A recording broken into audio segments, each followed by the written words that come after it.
Recording. Okay, so today I am going to continue. Let me move this so it's not me looking at me. Okay, today I'm going to continue the conversation that I started last week. So many of you wrote me with follow-up questions and were really interested in it. So I'm going to keep going with it on today's conversation. And last week we started talking about my view on intuitive eating. And again, I'm going to emphasize, like I always do, this is my invitation, my understanding, my view on intuitive eating. This does not have to be yours. Me expressing my view is not in an attempt to dissuade you from anything that you feel is working for you or that you really like or align with. It's me just sharing what I have learned and experienced over the years. And it's my opinion. It's what works for me. It's what works for my clients. It's not, I do not ascribe to a dogma. And so I'm not asking you to do the same. So please, if you are feeling triggered by this, or if it's bumping up against something that, you're really passionate about and you love and is working for you, it is not my attempt to change that for you. It's just an offering. It's an invitation for another perspective.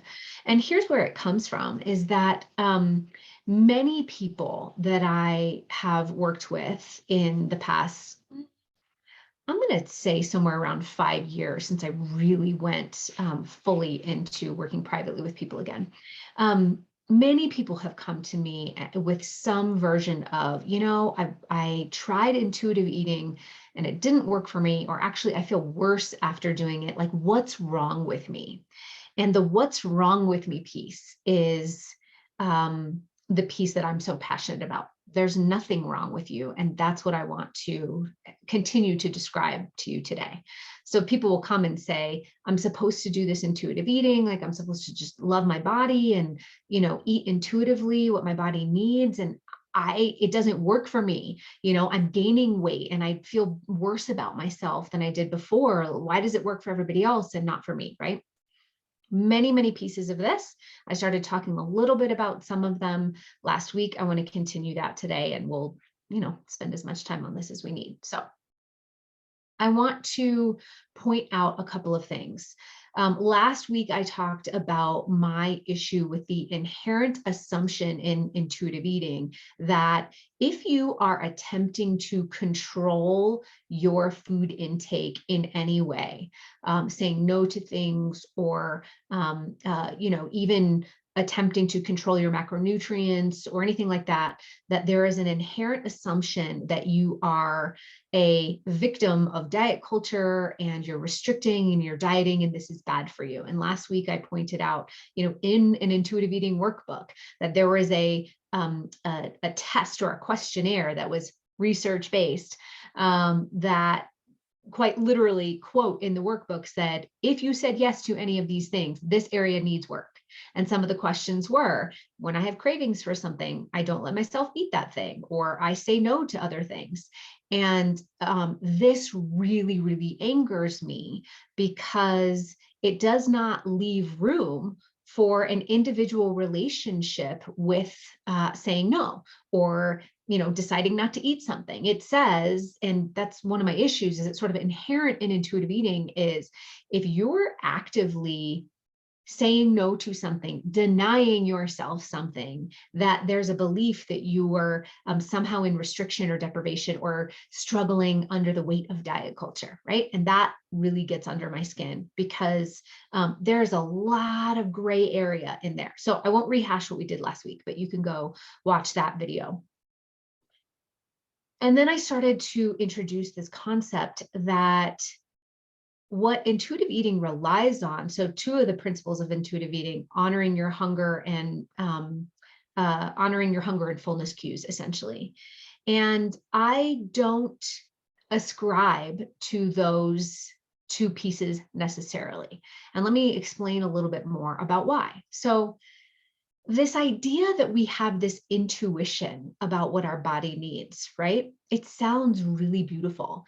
And in many ways, it sounds really peaceful and lovely and like a good thing, right? On the surface, it sounds like a good thing to go, oh, I'm just going to really kind of honor my intuition. And one of the arguments that intuitive eating folks always make is, we're born with this innate knowledge of hunger and fullness and how much we want to eat and when we're done, right? Like as babies, we push away a bottle when we're finished with it. And, we cry when we're hungry. And so that is the indicator that we should all be intuitive eating and we know how to do that, right?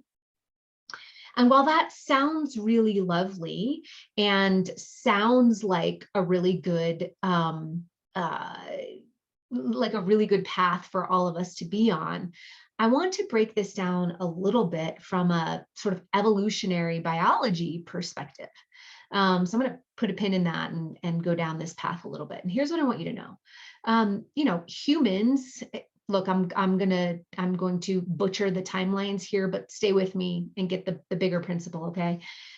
Depending on what you read, and this is argued and it doesn't really matter, but let's say roughly 300,000 years ago is when humans kind of evolved on this earth. And there's definition of, well, what's a human? And, was it actually millions of years ago, the, Homo sapiens, whatever, forget it. 300,000 years ago-ish is when, humans evolved on this earth, okay? And what's important about that is that our brains also developed previously to this, but around that time was all of the mechanisms, pieces and parts of the brain that developed to help us as humans do what we need to do to survive, et cetera, right? Okay, remember, I'm butchering this. If any of you are physicists or scientists out there, I get it. I'm off on the technical terms and timelines of these things, but stay with me. 300,000 years ago, we evolved and started eating and choosing food and needing to search for food and find food to stay alive and Fast forward to today, and in roughly 1916, which was 106 years ago, right? 1916 was when the first grocery store, showed up, at least in North America, right? And don't get me wrong, there were markets and things before that, but like grocery store, right? That turned into 44,000 options on the shelves in the last 20 or 30 years. So you think about this, grocery store, and then how quickly from 1916 to 2022, 44,000 options on that grocery store. But this is the point. It's still 100 years. 100 years is this blip of time compared to 300,000 years that humans have been on this earth. Where am I going with this? Okay.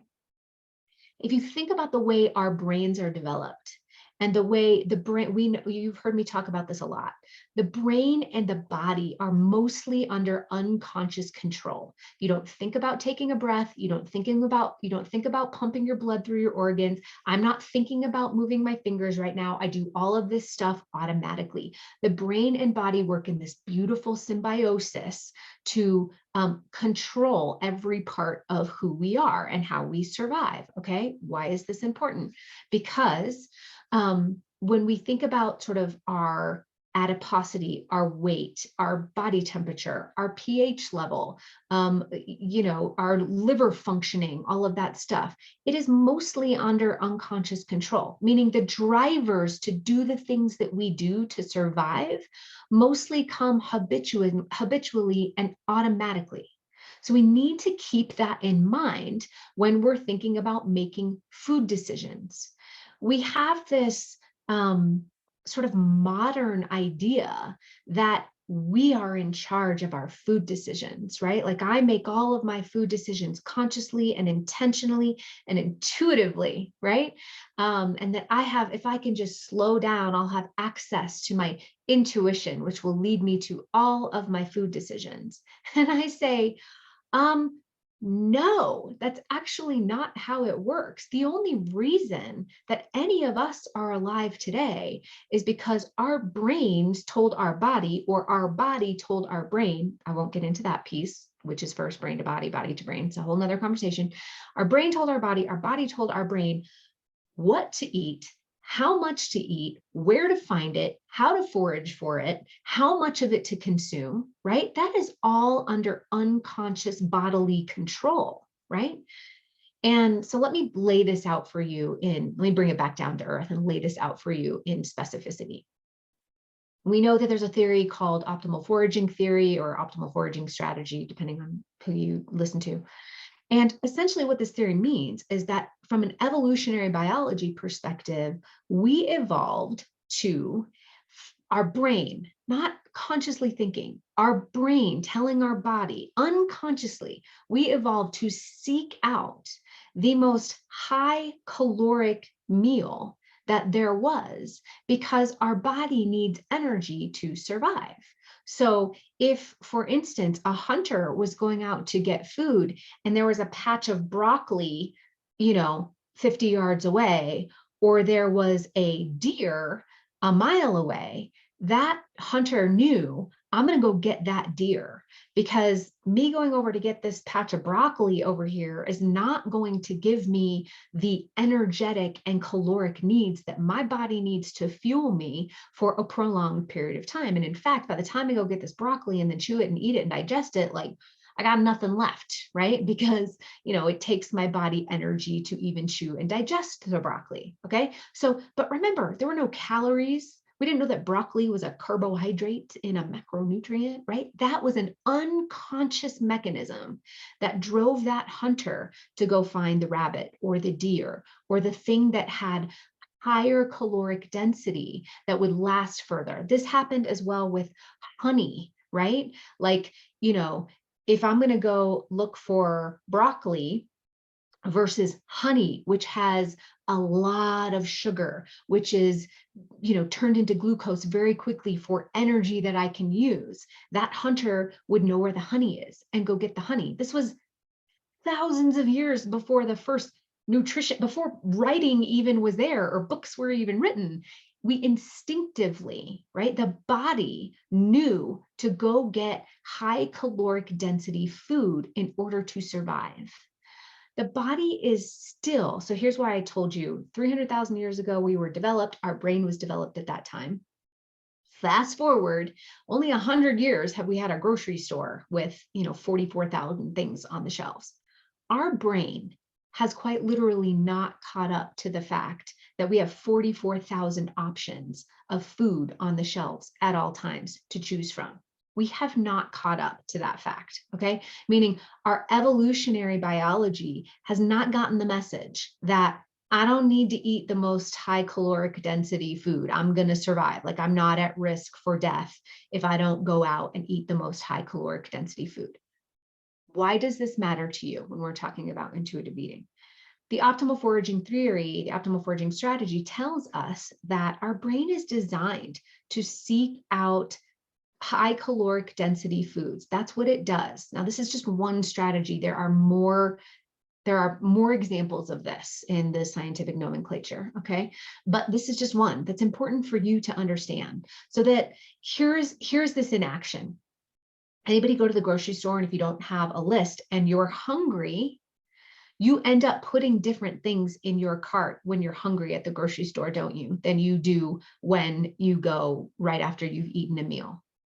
And we mistake that and go, intuitively, I'm just really craving, the Chips Ahoy cookies today. And like, that's okay for my body because I'm intuitively craving those things. And I call BS. You're not craving the Chips Ahoy cookies.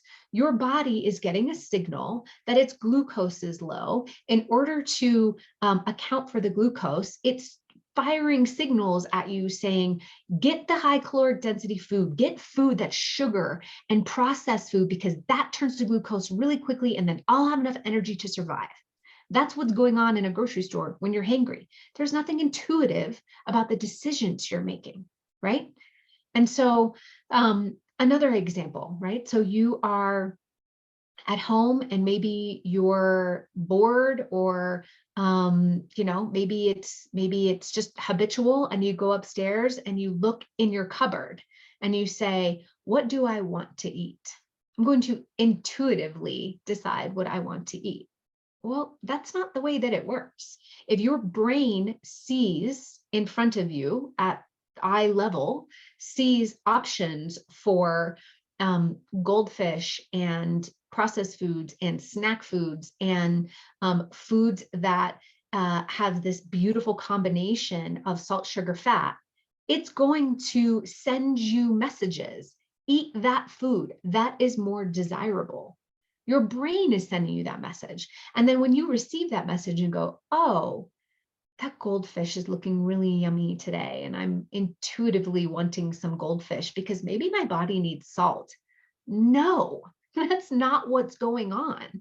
The processed food industry, which is a topic for another day, but since we're on it, the processed food industry knows that when we put together ingredients unnaturally in an environment, it hits certain pleasure principles in your brain that then fire and send certain messages that say, you really want to eat me, right? So if you have an apple, and they've done tons of studies on this, you've done an apple and, bananas and whatever right here at the same place that you have Cheetos and Fritos and Doritos, your brain is always going to go to the Cheetos, Fritos, and Doritos because it has hijacked the part of your brain that is more geared towards this natural food.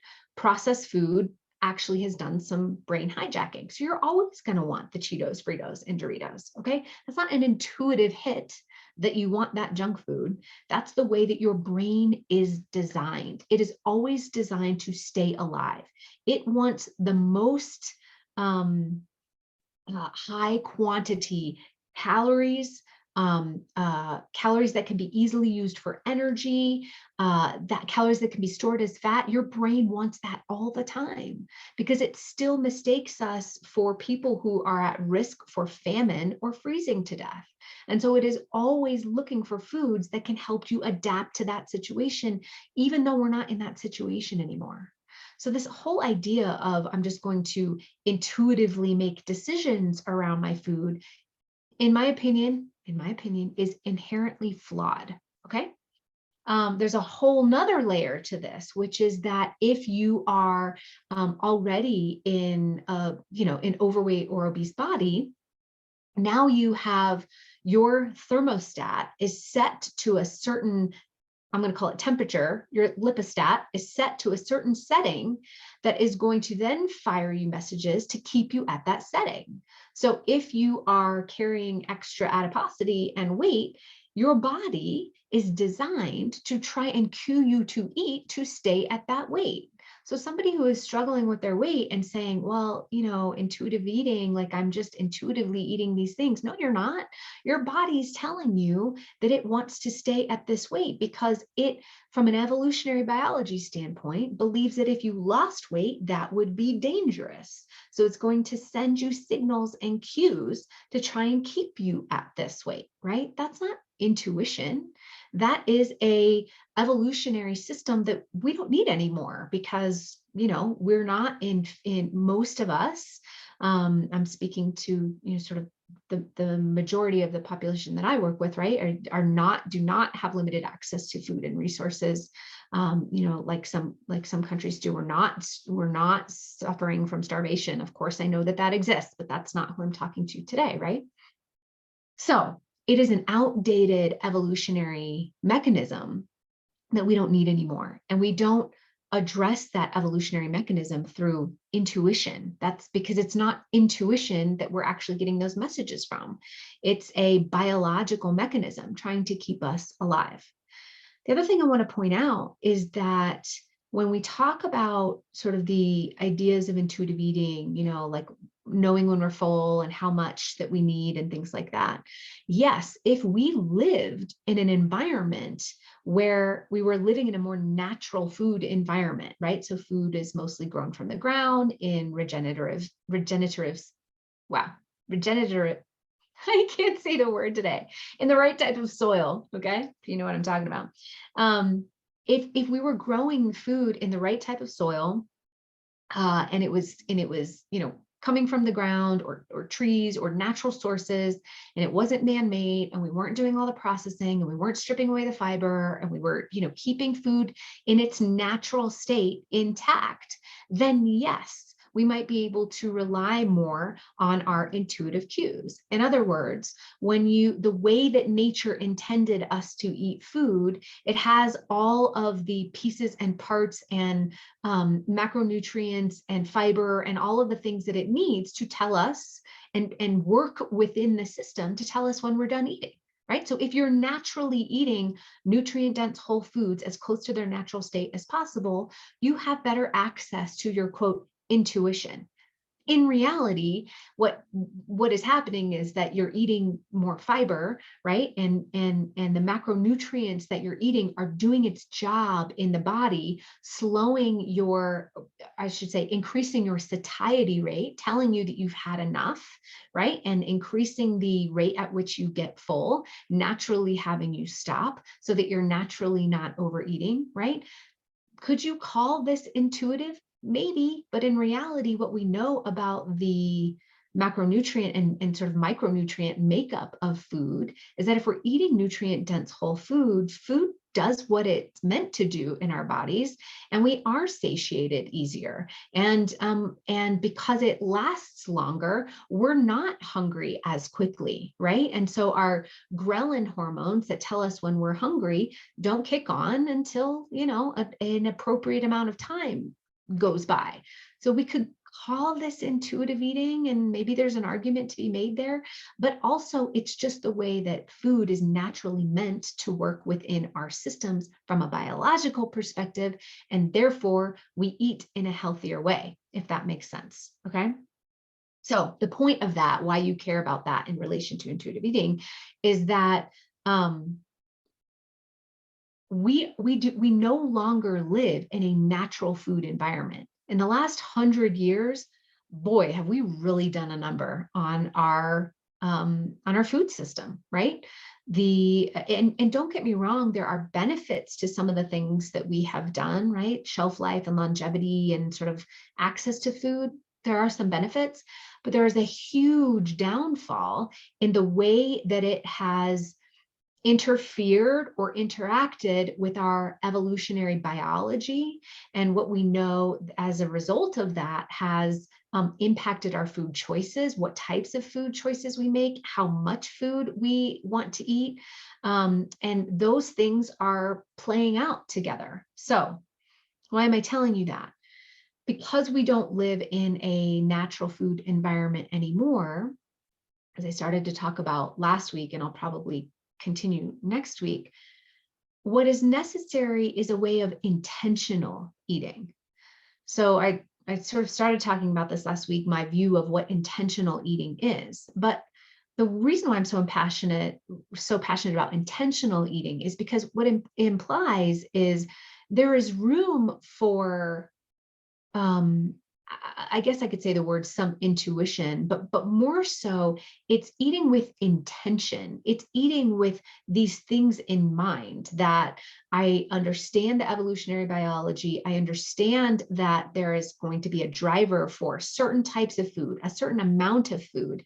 When I'm eating processed foods, I'll want more of that. When I'm eating sugar, I'll want more of that because of my dopamine response. There is a responsibility to understand the mechanisms that act upon our food choices so that we can then be intentional with our food choices, right? And to me, intentional eating does leave room for what I call aligned eating, alignment, but it does not rely on intuition for our food choices, because I make the argument that what we're calling intuition is truly disrupted by our biological mechanisms. Okay, I know that was a lot for today. I sort of went on and on. All right, that was sort of part 2 of my issues, struggle with intuitive eating. Next week, I will go a lot more into intentional eating. What is this? How do we do it? How do I move towards intentional eating? And we'll continue the conversation there. All right, everybody, see you next week.